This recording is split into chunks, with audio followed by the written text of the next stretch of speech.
क्या आपको मालूम है कि आपके अंदर किसी भी काम को करने की असीम इच्छाएं कहां से पैदा हो रही है?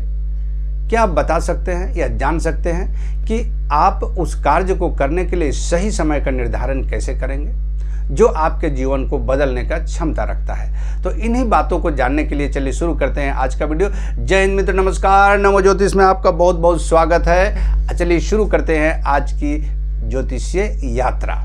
मित्रों, हमारे कुंडली में, यदि आपके पास कुंडली है तो आप देख सकते हैं, नहीं तो आप समझ सकते हैं। जो कुंडली होता है, जो जन्मपत्री होता है, उसमें त्रिकोण भाव और केंद्र भाव, दो भाव होते हैं। त्रिकोण भाव पहला भाव, पांचवा भाव और नवा भाव, इसको त्रिकोण भाव कहते हैं। और केंद्र भाव इसी में चौथा, सातवां और दसवां, साथ में पहला भाव भी होते हैं, इनको हम लोग केंद्र भाव कहते हैं। देखिए, हमारे जीवन में केंद्र और त्रिकोण भाव को कहा जाता है लक्ष्मी का आशीर्वाद प्राप्त होता है। त्रिकोण भाव में लक्ष्मी हमेशा प्रसन्न रहती हैं। ये भाव जिसका कुंडली में मजबूत हो जाता है, उस व्यक्ति को लक्ष्मी का आशीर्वाद प्राप्त होता है।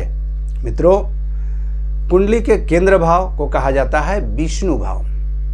मित्रों, विष्णु जी आप जानते हैं लक्ष्मी जी के साथ हैं। जब केंद्र और त्रिकोण ये दोनों का एक साथ कहीं मिलन हो जाता है तो आप समझिए कि आपके कुंडली में, यानी आपके जीवन में लक्ष्मी और विष्णु दोनों एक साथ बैठे हुए हैं।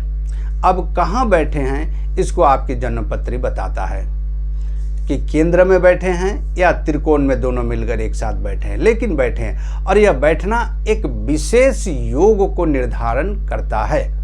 और उस योग को यदि आप सही समय का मूल्यांकन करके उस समय पर अगर आप हमरिंग करते हैं, यानी उस समय को आप यूटिलाइज करते हैं अपने जीवन में, तो मित्रों आप मानिए आप अपने मुकाम, अपने लक्ष्य को हासिल कर सकते हैं और एक साधारण व्यक्ति से एक असाधारण व्यक्ति आप बन सकते हैं, एक ऊंचा पद पर पहुंच सकते हैं।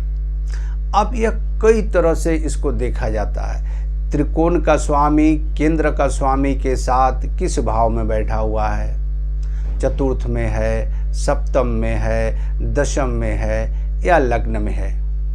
इनमें कहीं भी त्रिकोण का स्वामी अगर केंद्र के साथ मिलकर एक साथ बैठ गया है, शुभ ग्रह, ध्यान रखेंगे शुभ ग्रह का भी मैं बात कर रहा हूं, और उस दोनों ग्रहों पर, यानी त्रिकोण और केंद्र के ग्रह एक साथ युति होकर जब त्रिकोण में या केंद्र में कहीं भी बैठे हों और उन पर शुभ ग्रहों की दृष्टि बनी हुई है, शुभ ग्रह उन पे अपना दृष्टि जमाए हुए, फोकस किए हुए हैं, तो इस प्रकार का अगर बना हुआ है, उनकी युति अच्छी है, दृष्टि अच्छी है, अच्छे भाव में है, शुभ ग्रह के साथ हैं, अन्य वर्ग कुंडलियों में भी उनकी स्थिति अच्छी है, तो मित्रों आप मानिए कि आप एक विशेष पुरुष हैं, आप एक विशेष व्यक्ति हैं। आपके जीवन में कुछ विशेष कार्य करने के आपको मिला हुआ है वरदान। आप उस समय का एनालिसिस करें, उस समय का निर्धारण करें और मूल्यांकन करके उस समय का पता लगाएं कि किस समय में यह कार्य हमारे जीवन में हो सकता है और मैं इसको कैसे, किस दिशा में करूं तो सफलता मिल सकती है।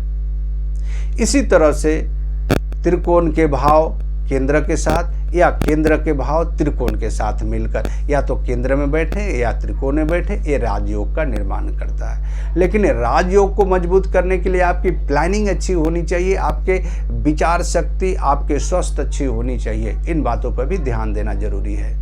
आपके पूर्व जन्म के कर्म ऐसे होने चाहिए कि आप ये कर्म को कर सके, अन्यथा योग होने के बाद भी यह फलित करना बहुत मुश्किल हो सकता है, कि वर्तमान में जो कार्य आप कर रहे होंगे वह आप प्रारब्ध का फल को ही भोग रहे होंगे, और उसको बेहतर करने के लिए हम धर्म रूपी कार्य करते हैं, ईश्वर से प्रार्थना आराधना करते हैं कि प्रभु हमें इस कार्य में उन्नति दो, प्रगति दो, मार्ग मेरा प्रशस्त करो।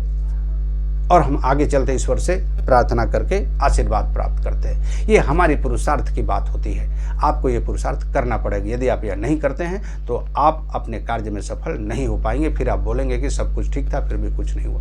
मित्रों, ये तो आपको करना पड़ेगा। चाहे कुंडली में किसी प्रकार के योग हो, कोई भी हो, आपको करना तो पड़ेगा ही पड़ेगा।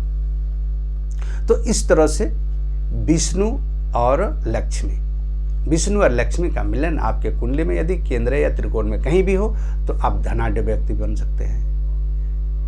आपके जीवन में लक्ष्मी जी प्रसन्न है, विष्णु जी प्रसन्न है, आपको सुख समृद्धि सब कुछ प्राप्त हो सकता है। लेकिन मेहनत तो करना पड़ेगा, सही दिशा में करना पड़ेगा, सही समय पर करना पड़ेगा। इस समय को आप कैसे जानेंगे? इस समय का मूल्यांकन करने के लिए आपको कुंडली का सहारा लेना पड़ेगा, जन्म पत्रिका का सहारा लेना पड़ेगा। हर कार्य के लिए अपने अपने समय होते, उस समय का निर्धारण, उस समय का मूल्यांकन हम जन्म पत्रिका के साथ, कुंडली के साथ किसी अच्छे एस्ट्रोलॉजर से मिलकर करते हैं। और उस समय हम प्रहार करते हैं उस बिंदु पर जहाँ पर लक, लेवल, चांस तीनों मिलने की उम्मीद होती है, यानी वो समय पर, और हमें सफलता मिल जाती है। हम अपने लक्ष्य का भेदन कर लेते हैं। बस यही काम कराता है जन्मपत्री यानी ज्योतिष। इस काम के लिए ज्योतिष से बढ़िया टूल दुनिया में है ही नहीं। हाँ, ये ना समझेंगे कि हमारे कुंडली में योग है तो हमको सब कुछ मिल जाएगा, नहीं। उसके लिए तो पुरुषार्थ करना पड़ेगा। मेरे जीवन का मूल मंत्र ही है पुरुषार्थ, प्रार्थना और प्रारब्ध। ये तीनों का कॉम्बिनेशन अगर आप समझ गए मित्रों तो आपका जीवन सफल हो जाएगा। आप आगे बढ़ जाएंगे, अपने जीवन को सफल बना ही लेंगे, क्योंकि आपके अंदर इसकी समझ आ गई है ना। तो आज का वीडियो बस इन्हीं बातों को लेकर था कि आप किस प्रकार से अपने जीवन में आगे बढ़े, कैसे कुंडली का या ज्योतिष का सहायता लेकर आगे बढ़े, जिससे आपका जीवन सफल हो सकता है और एक समझदार व्यक्ति आप बन सके।